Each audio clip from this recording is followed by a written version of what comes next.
Bienvenido a una nueva clase, la clase sobre el proceso de preparación, lo que es importantísimo en tanto los exámenes libres, como una base podría llamar.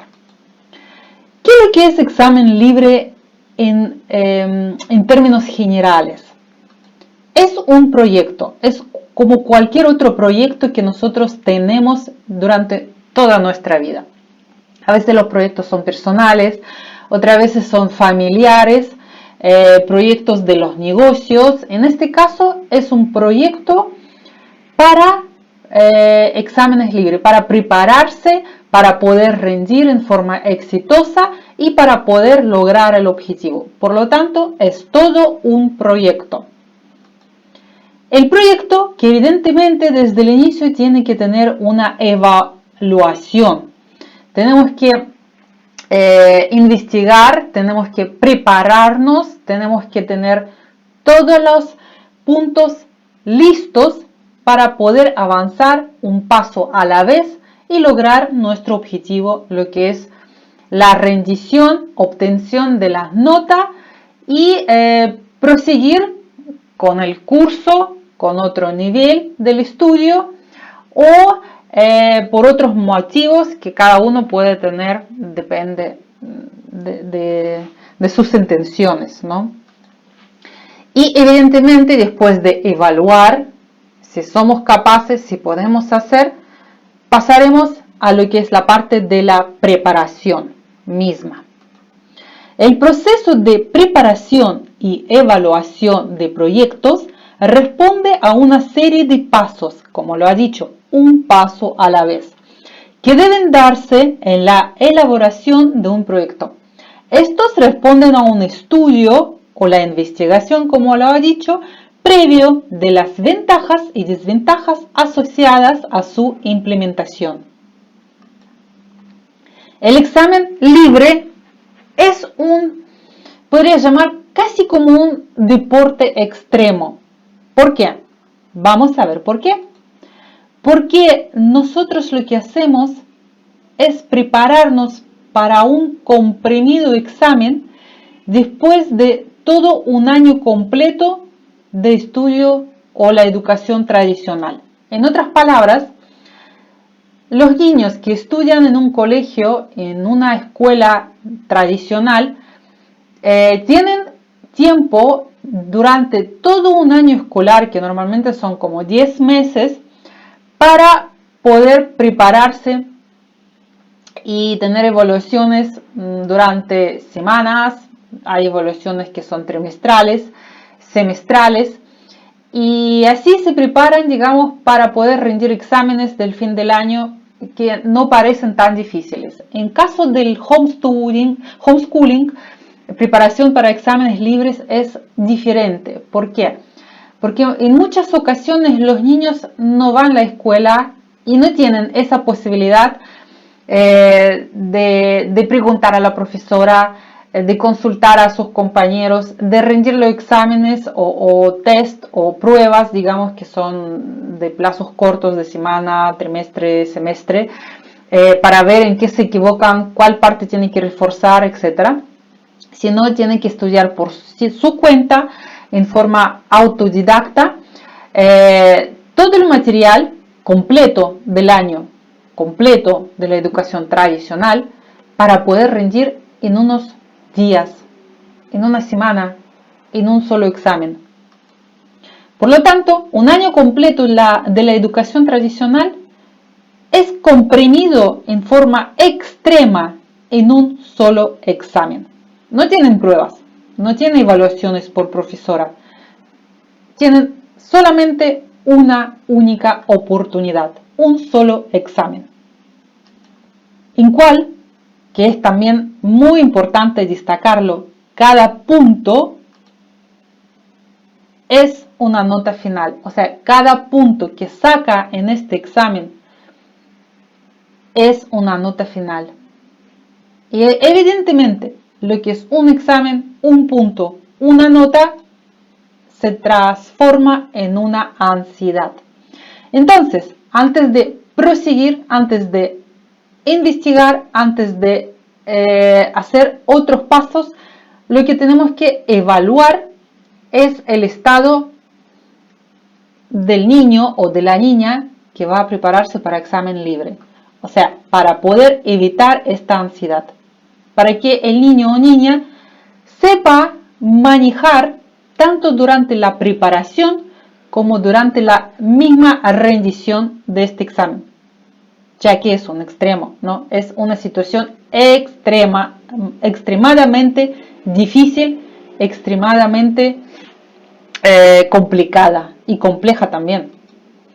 Ansiedad es un sentimiento de miedo, temor e inquietud. La ansiedad puede ser normal en situaciones estresantes. Examen libre es una situación estresante, como hablar en público o realizar una prueba, tal cual.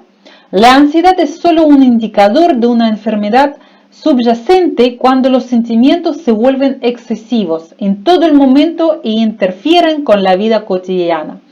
O sea, más que nada tenemos que con anticipación tratar de evitar que el niño sufra una ansiedad, tanto durante el proceso de aprendizaje o la preparación para los exámenes libres, como durante el rendimiento mismo, durante este poco tiempo de la prueba del examen libre.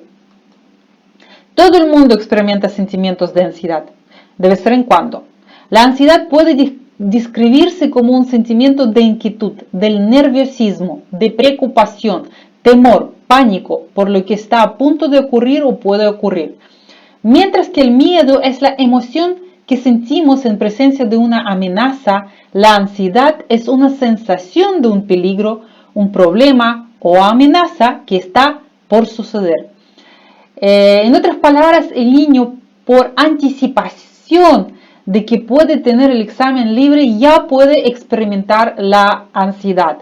El sentimiento de inquietud, de esos nervios, de estar preocupado, incluso tener un temor, pánico, que no lo va a poder hacer, que no va a poder concluir o sacar una buena nota o pasar el año o incluso decepcionar a los padres o sus compañeros. Con esos sentimientos tenemos que trabajar en forma anticipada. De hecho, antes de tomar una decisión, si quieren o no quieren que el niño rinde el examen libre. Los sentimientos de ansiedad pueden ser leves o intensos, o intermedios entre ambos extremos, dependiendo de la persona o de la situación. Evidentemente, todo depende de la madurez del mismo niño y cómo se maneja la situación dentro de su núcleo cercano, normalmente dentro de su misma familia, ¿no? Si hay una presión psicológica de parte de los tutores o de los apoderados, si hay, por ejemplo, bullying entre los hermanos que de repente pueden burlarse y decir, no, tú no puedes, tú no eres capaz. La ansiedad leve puede sentirse como inquietud o nerviosismo. Nosotros tenemos que ir observando a cada paso qué sucede con el niño.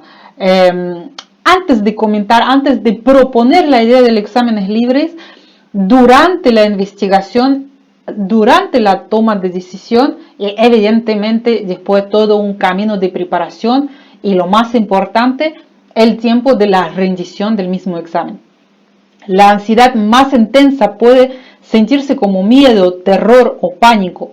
La preocupación y los sentimientos de tensión y estrés son formas de ansiedad. Tener que enfrentar un examen puede desencadenar una ansiedad normal. Es absolutamente normal. Aunque esta situación no representa una verdadera amenaza para la seguridad de la persona o del niño o niña, pueden hacer que alguien se siente amenazado por la posible vergüenza, como he comentado, sobre el tema del bullying, por ejemplo, dentro de su núcleo cercano, de sus amistades, de sus hermanos, hermanas, preocupado por cometer un error, o sea, por no poder rendir el examen, equivocarse, por adaptarse a la situación. En este caso podemos tomar como un ejemplo que el niño no va a ser capaz de poder aprender el material del año completo por atrancarse con las palabras, por ser acertado o rechazado o por perder su orgullo. Las sensaciones físicas como palpitaciones, las manos sudorosas o las molestias en el estómago pueden también estar presentes en la ansiedad normal. Todos esos factores que nosotros como padres tenemos que ir observando durante cada momento en el proceso, en la decisión, en la preparación o en la rendición de los exámenes libres. En final del cabo, lo que a nosotros nos importa más es la salud, tanto física como mental, de nuestros hijos, como las notas mismas o que el niño pasa al siguiente nivel del estudio. Y eso es lo que nosotros tenemos que transmitir a nuestros hijos para que ellos queden tranquilos, que no es el fin del mundo, no es algo de vida y muerte, sino es un paso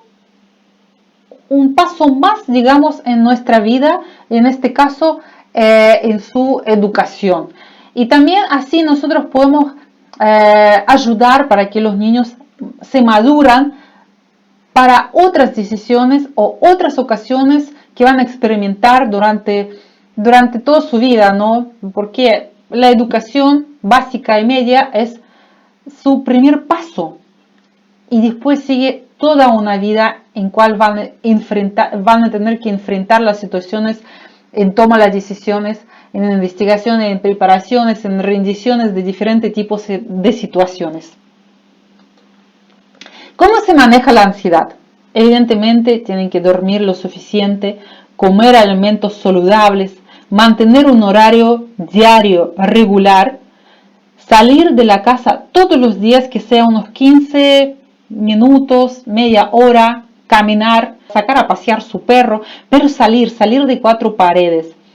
Hacer ejercicios todos los días, evidentemente, no necesariamente que vaya a un gimnasio o hace algún deporte extremo. Incluso un poco de ejercicio como un paseo de 15 minutos puede ayudar, como ha comentado. Caminar, por ejemplo, sacar a su perro a pasear, o sacar el perro del vecino, de un amigo, qué sé yo. Mantener alejado de la cafeína y azúcares, porque es un factor, es un elemento que produce la ansiedad también.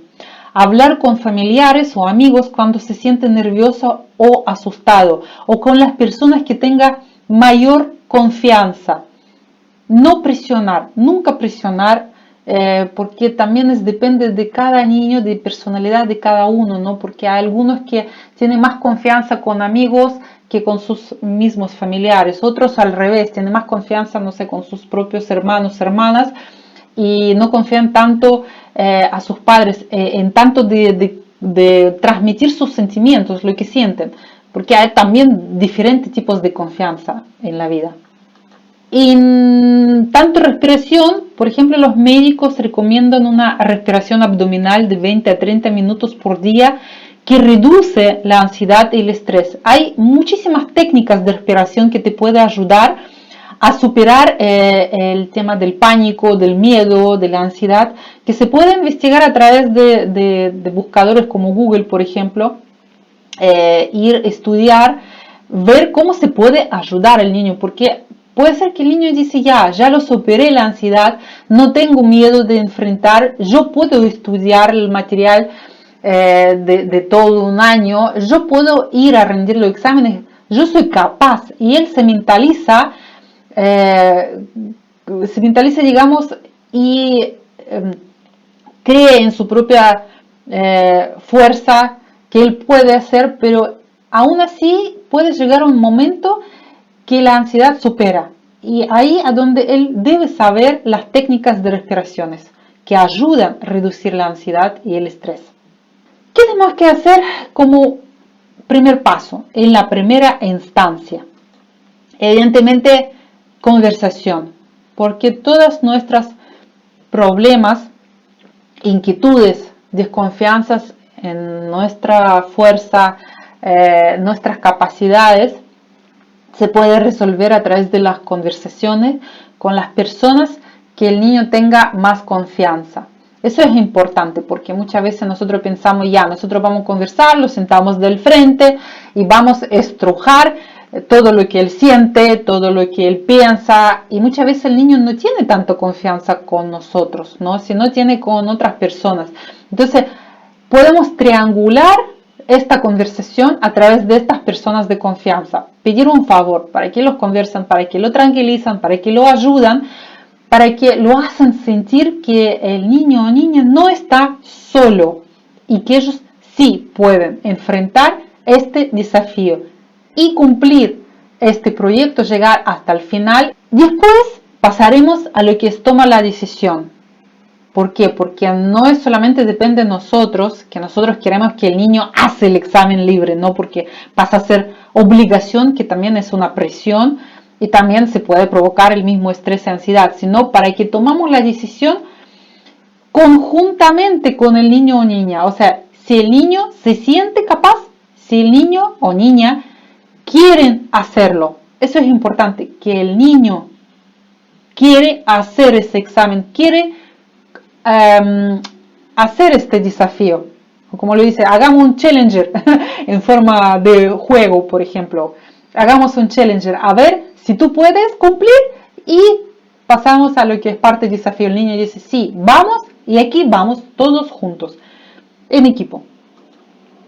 Después pasaremos al paso lo que es juntar la información e investigación. ¿Por qué? Porque, por ejemplo, en este curso evidentemente yo puedo dar muchos tips importantísimos que van a ayudar a lograr el objetivo y todo, pero también depende de la situación de cada uno, de cada una familia, o del motivo por qué quieren hacer el examen libre, por qué está estudiando a través de homeschooling el niño en casa, ¿no? Por sus propios medios. Cada uno tiene su propio motivo.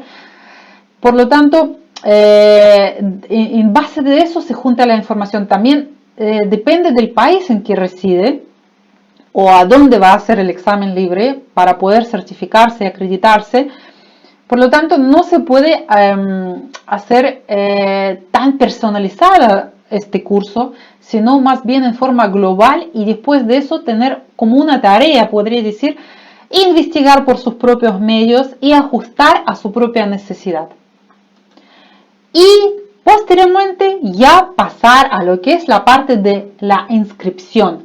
O sea, si ustedes tomaron la decisión que el niño o niña va a hacer homeschooling, va a estudiar desde su propio hogar, después va a hacer el examen o la certificación, acreditación, cada uno puede llamar a su propia manera, se investiga y pasa a la parte de inscripción, o sea, la parte más importante. Ya tomamos la decisión, ya sabemos qué tenemos que hacer y aquí vamos a hacer la inscripción. ¿De qué se trata la inscripción? La inscripción se trata que nosotros, por ejemplo, si estamos en un país que no es de propia residencia, evidentemente tiene que acudir lo que es embajada o el consulado de su país o del país cual ustedes requieren la acreditación, ¿cierto? Y esto se puede hacer considerando que estamos en los tiempos de pandemia, en los tiempos difíciles, o evidentemente si el curso va a ser en unos años más, ya ojalá no existe más la pandemia, pero aún así tenemos medios tecnológicos y se puede hacer todas las consultas, las inscripciones vía web o en forma presencial, o sea, recorrer la embajada o consulado para hacer todas las preguntas necesarias o las inscripciones necesarias en forma presencial.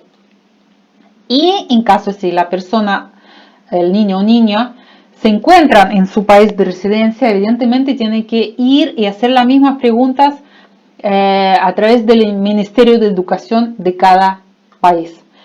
Pero también existen medios tecnológicos que se puede hacer vía web, por ejemplo, a través del formulario de contacto, incluyendo pueden llamar en la embajada, consulado o el Ministerio de Educación por teléfono o en forma presencial a la antigua.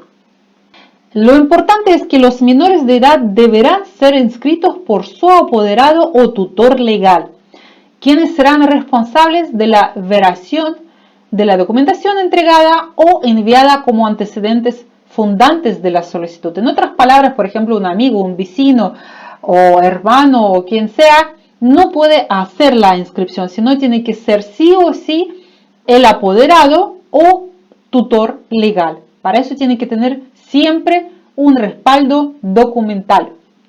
De la misma forma, para poder inscribir el niño, usted tiene que, con anticipación, preparar toda la documentación necesaria. También depende del país de residencia, depende del país a donde ustedes van a hacer la certificación, acreditación de sus estudios. Por lo tanto, el Estado, los requisitos van variando, depende de la situación de cada uno, depende del país de cada uno. Y después pasarán a cumplir los plazos. Los plazos, la palabra plazos es de la misma manera tan importante como la documentación o los requisitos. ¿Por qué? Porque muchas veces la gente se olvida, ¿no? Pueden estar haciendo homeschooling con su hijo o hija y de repente se acuerdan que tiene que acreditar el año, tiene que el niño cruzar la brecha de este año para poder subir de nivel, ¿no? Para poder, no sé, por ejemplo, pasar del primero básico al segundo básico. Y cuando empiezan a investigar, sucede que los plazos ya se pasaron. Y el niño, en estricto rigor, pierde el año. Entonces, siempre hay que estar atento a los plazos que se indican en la inscripción de su lugar, de su residencia, o depende del Ministerio de Educación de cada uno que va a través de cuál van a cumplir los exámenes libres. Y en este caso también es importantísimo el lugar. ¿Por qué? Porque depende de la situación de cada uno también, evidentemente. Porque, por ejemplo, ustedes están, no sé, pongamos como un ejemplo España, ¿no? Ustedes viajaron a España porque sus padres tienen, no sé, un trabajo por 1 o 3 años, pero sus hijos tienen que seguir acreditando los estudios y están en España, un lugar lejano, como, no sé, pongamos País Vasco, ¿cierto? Y sucede que tienen que acudir las embajadas o los consulados, pero estas instituciones se encuentran en Madrid, por ejemplo, o en Barcelona, qué sé yo, en las ciudades grandes. Por lo tanto, para hacer los exámenes libres, el niño deberá ir a estas ciudades, o sea, tomar el tren, el transporte, planificar el viaje como tal, no sé, por ejemplo, acudir a los portales como Airbnb, el Booking, buscar los hoteles a donde se va a alojar, dónde va a comer, dónde van a salir a pasear después de los exámenes, cómo va a estar preparándose, por ejemplo, no sé, pues si toman un hostal, evidentemente no es un ambiente grato para estos días del examen para el niño, porque más que ya tiene un estrés, ansiedad de la rendición y la presión de los exámenes, va a tener este ambiente a donde circulan permanentemente mucha gente desconocida, mucho ruido. Evidentemente no van a considerar que el niño tiene que tener un ambiente de silencio y concentración completa. Por lo tanto, todo esto tiene que ir planificando con anticipación también. Y también hay ejemplos que, por ejemplo, el Ministerio de Educación te asigna una escuela o un colegio y resulta que queda lejana para ti, ¿no? Y ustedes van a tener una semana para ir diariamente a rendir esos exámenes y el trayecto puede estresar aún más al niño, ¿no? Por ejemplo, no sé, pues de su domicilio a la escuela, a donde va a rendir los exámenes libres, va a quedar 2 horas de trayecto en transporte público o también puede ser en su propio auto por carretera, a donde justamente en la hora en cual tiene que ir a esta escuela se forma un tremendo taco. Entonces todos esos detalles tienen que ir viendo con mucho tiempo de anticipación para poder evitar o por lo menos para poder disminuir los problemas que pueden causar aún más estrés o la ansiedad al niño durante estos días de examen libre. Y posteriormente, lo que es muy importantísimo es tener un contacto directo. Por ejemplo, si ustedes acudieron a la embajada o el consulado o al mismo Ministerio de Educación, normalmente allá asignan a un ejecutivo un contacto directo a través del cual ustedes puedan hacer las consultas que van a suceder en el camino, a través del cual ustedes van juntando la documentación. Por ejemplo, no sé, ustedes mandaron fotocopia de X documento y resulta que no es el documento o no mandaron todas las hojas o páginas o qué sé yo. Siempre puede suceder cosas que si ustedes mandan en forma generalizada, tiene riesgo de no quedarse y no saber que el niño quedó inscrito para el examen libre. Por lo tanto, siempre es bueno tener un contacto directo a través del cual ustedes puedan ir verificando todos esos detalles, todas esas falencias que pueden suceder o las cosas que pueden faltar o los cambios incluso. A veces, no sé, ustedes asignan un lugar y después unos días antes resulta que cambian ese lugar. Por lo tanto, es importantísimo tener un ejecutivo de contacto directo. Normalmente el examen libre se realiza durante una sola semana, de lunes a viernes, semana laboral. Es un examen por día. Son 5 exámenes en una sola semana. Lo que se completa a través de hacer los exámenes de lenguaje o las pruebas de lenguaje y comunicación, matemáticas, ciencias naturales, historia, geografía y ciencias sociales, idioma extranjero o inglés. Son 5 exámenes, un examen por día, de lunes a viernes, durante una sola semana. Esos son los exámenes libres de acreditación o de la certificación que ustedes van a requerir después de que el niño tenga homeschooling o estudia en casa durante todo el año escolar o el año en curso, digamos. Hay también un examen de ciencias para la ciudadanía del cuarto medio, pero exclusivamente en Chile. Quizá en otros países también existe. Lo desconozco esa información porque ese examen es nuevo. Antes no existía y el año pasado sí que lo han sumado y desconozco por completo cómo se realiza en Chile ese examen. Probablemente en otros países también existe. No quiero dar la información falsa, sino cada uno tiene que ir averiguando si se completaron con algún examen nuevo los exámenes libres en sus países o en sus embajadas consuladas o no. Es importantísimo ir fijando en el temario. En el temario, como hemos conversado en el clase anterior, porque el aprendizaje se entiende como un proceso dinámico en el cual los estudiantes desarrollan sus conocimientos, habilidades y actitudes de manera integrada. Tiene como finalidad formar personas críticas, creativas, autónomas, que construyan su identidad y su proyecto de vida, que tengan una conciencia ciudadana, que les permita participar de la vida cívica de manera activa y responsable y que sean un aporte para la sociedad, la cultura, la política, la capacidad productiva y la economía del país. Los niños, niñas y adolescentes deben manejar todos los objetivos de aprendizaje dispuestos en la base circulares para la evaluación. Los temarios están considerados a partir de una introducción donde se establecen los ejes temáticos y una tabla de objetivos de aprendizaje y contenidos. Es importante considerar que los procesos de aprendizaje son progresivos e incluyen una serie de aspectos como son los conocimientos previos, el contexto y la relación con temas en específico.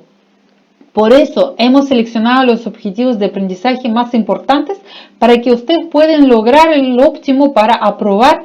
Cada objetivo de aprendizaje se relaciona con un tema de contenido que está explicitado en las tablas que ustedes podrían ver o leer en continuación en cada uno de los temarios que ustedes adquieren. En este instructor, el niño se estudia en base de estos temarios y los exámenes libres se hacen en base de los mismos temarios. Instrucciones generales. Los procesos de exámenes libres cuentan con calendarios de examinación. Este curso se evalúa a través de una prueba por cada asignatura, como hemos conversado ya, siendo considerados los objetivos de aprendizaje de lengua y literatura, matemática, educación ciudadana, inglés, filosofía y ciencias para la ciudadanía. También depende de cada un país, como hemos conversado, o de cada una embajada, o depende del temario de cada uno que se asigna. Depende en qué país se reside el niño o dónde va a querer hacer la acreditación. Las evaluaciones son elaboradas por los establecimientos educacionales, considera un mínimo de 40 y un máximo de 50 preguntas por evaluación. Las evaluaciones deben tener una duración mínima de 75 minutos y máxima de 90 minutos. No se puede utilizar celulares y otros dispositivos electrónicos en la evaluación. Los padres y tutores no podrán acompañar a los examinados en la sala. No existirá exhibición de una o más asignaturas en ninguna circunstancia. En los sectores de inglés, matemáticas y ciencias para la ciudadanía, los usuarios pueden ocupar diccionario y calculadora respectivamente, lo que rara vez sucede. En otras palabras, el niño entra para dar examen solo, absolutamente solo a la sala con un lápiz de mina en la mayoría de los casos.